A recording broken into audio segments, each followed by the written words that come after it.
Welcome to Heart and Hustle, where I interview small businesses on their entrepreneurial journey.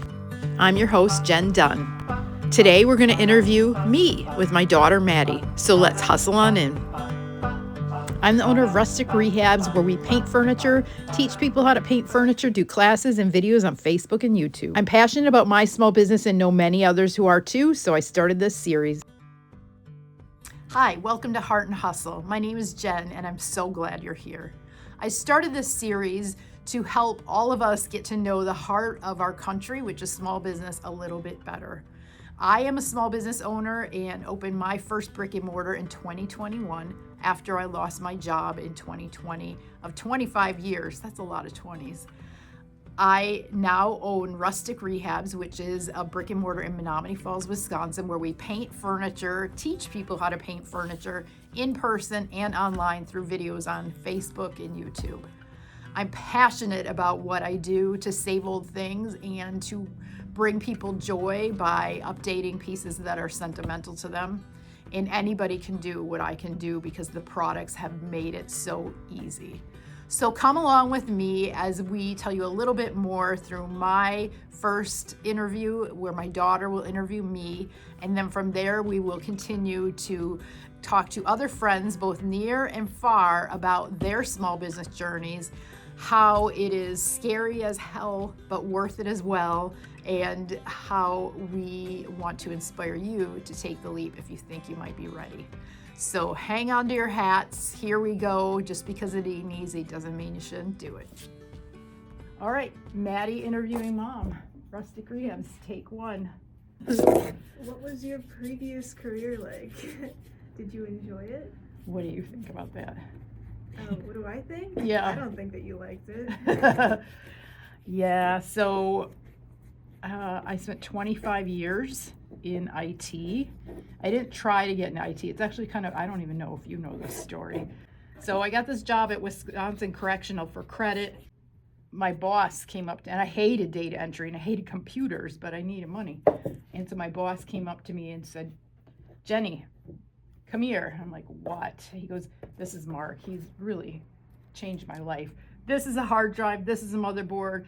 This is the power source, yada, yada, yada, of a computer." And then he looks at me and says, "All right, next time the phone rings, answer it. You're the help desk."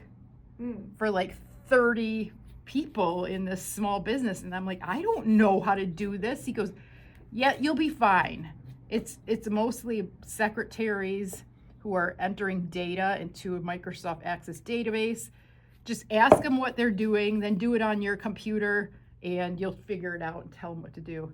Within 6 months, I was building computers at the first Milwaukee PC. You didn't know that? I didn't know that. Yeah, it's kind of a cool story, isn't it? Mm-hmm. I would have to go I would go to Milwaukee PC, and people never took me seriously until after a few times of being there. And I would say, "Okay, I want this motherboard, and then I need this much RAM and this much whatever." And then I would go back to my office, and I would take a pile, because it was before CD-ROMs even, and there would be a pile this high of floppy disks to install Windows. So I would flop the 25 floppy disks, then I would go to Wendy's and get a sandwich for me and Mark, and then build the computers, and then drive all over the Milwaukee area, delivering them sometimes to halfway houses and other prisons that I really had no business going at as a young girl. But I did it.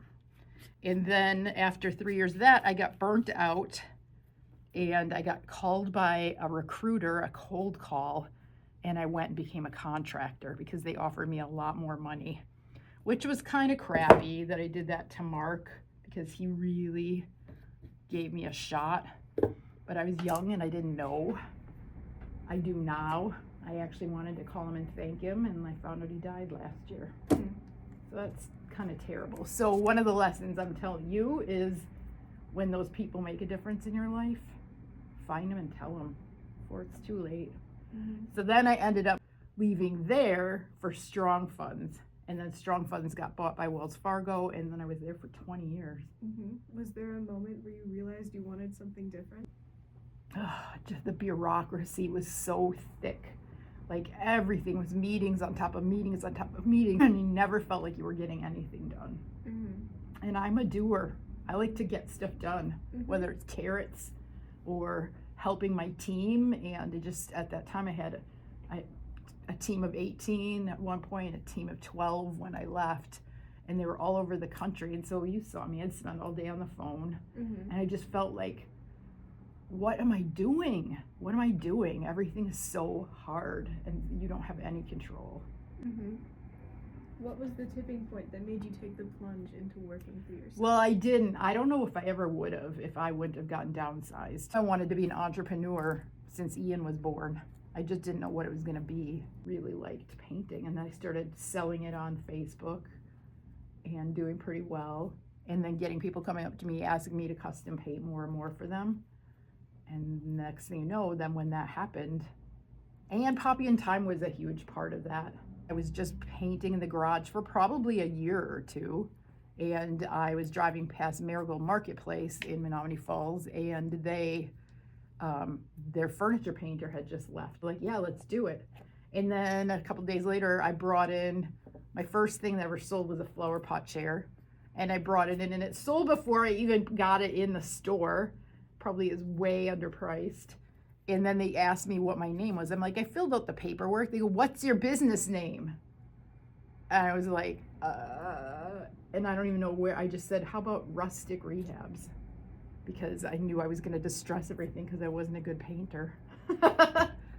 So I stayed there for 6 months, and then it just became too much. And I was actually making more money on Marketplace than I was there. Mm-hmm. And then I left there. And then shortly after that is when Layla said, why don't you sell in my lobby? Because she had been such a good mentor to me. Mm-hmm. So how did you feel when you first started out? Were there any fears or doubts? Oh my God, totally. That's why, I'm not a risk taker at all, right? Would you say? I think so. I think this is a pretty big risk, but that's one of the first ones. See, that's going to make me cry because I feel like I'm kind of a scaredy cat who doesn't do stuff in a lot of ways. Mm. But this is the biggest risk I've taken. It's just with our income and our family. Well, but dad was a big part of that too, in that we basically switched roles, mm-hmm. right? At that point, Dad was doing pretty well as a personal trainer, and I could try it out while I had my severance still. And I had 1 month where I made $1,000 in Layla's little tiny entryway. And so I knew that was how I started. So yes, I was very scared. So I started with Layla first, then I lost my job, and I lost my job in December, and I did not get my first shop until your birthday. Mm-hmm. So it took me 9 months to figure out, this is hard to find a place too that would work. That was so small. That was $500 a month.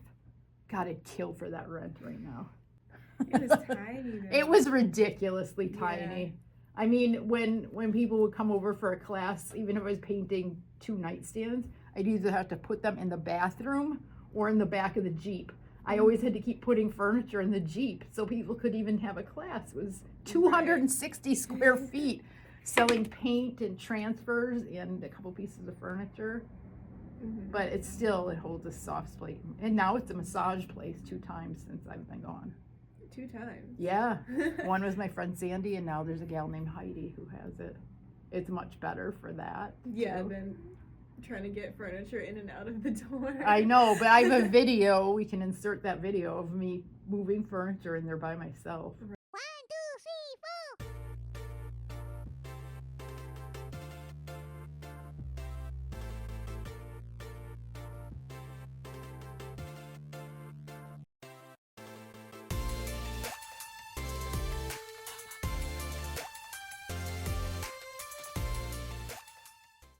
You can do it too. Just be careful. Yeah.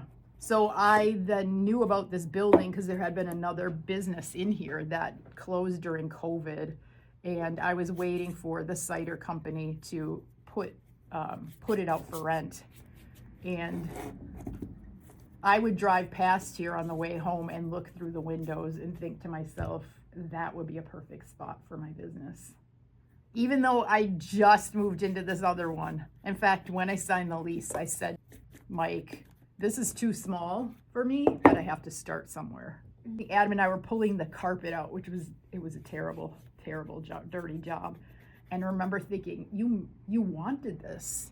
You drove past and manifested this and wanted this. And now here you are and you're like annoyed by it, which I actually probably need to remind myself more often. So the hardest part so far is growing and scaling.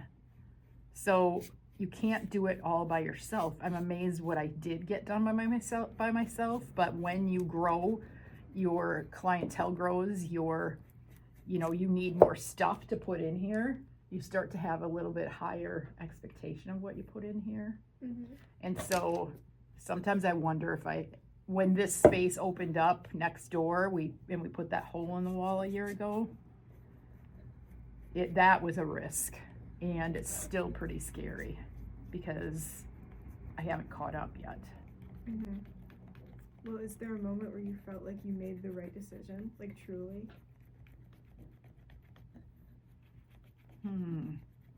That's a good question that I should have known was coming because I printed that. There are times when I feel like it was the right thing. Yeah, you know what? Like there's many times when I've been proud of having it. Whenever we have a class over here, I'm proud of it.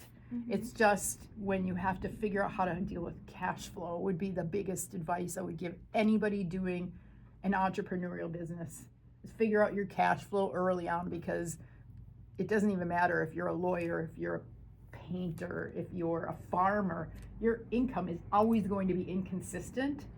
And so you have to figure out how to plan for those times when it's inconsistent. And coming from 25 years with a corporate paycheck and corporate insurance, that's really hard. So if start thinking about that now when you're young, when you're inconsistently paid because you work part-time. Figure out how to say, well, I'm not going to be working much in this month because I have theater coming up. So I better not spend everything in my checking account or my savings account. Looking back, what are you most proud of in your entrepreneurial journey? I'm very proud when you're here. It makes me proud that you want to be here. Aww. No, it's true. It's true. It makes me very happy. I'm proud that I'm probably proudest when I paint pieces for customers who become friends, and especially for like little kids. I love it when people come here and have joy, or they find something that they didn't even know that they wanted. Like recently there was somebody who bought a piece of art, and it ended up being from Kirkland's that I thrifted and had a Santa on it. And she paid a lot because for us being a small business to ship canvases, it's expensive. And I remember thinking, like, don't some of these people have anything by them that they can buy? Like, why do they want this so much? And she sent me a note that said, thank you for having this. I've been looking for this for 3 years since my parents and my husband all died. And this used to be on the wall in the nursing home when we would eat dinner together. And to me, I feel like, what? That is so cool. I don't know. I mean, it's either the biggest coincidence or some really cool kind of divine intervention that somebody finds this, because I'm just a little tiny company. Becoming your own boss changed your life. I definitely like having my own hours, and sometimes even still I always have, as you know, somebody opens the store because I don't get here on time, because I'm usually working on videos or talking to customers or doing something behind the scenes that nobody else can do at this point. I'm in such a hurry that I forget that this is my job. And then I'll get this big grin on my face, like, this is my job. Okay. What advice would you give to someone dreaming of leaving their job to start their own business?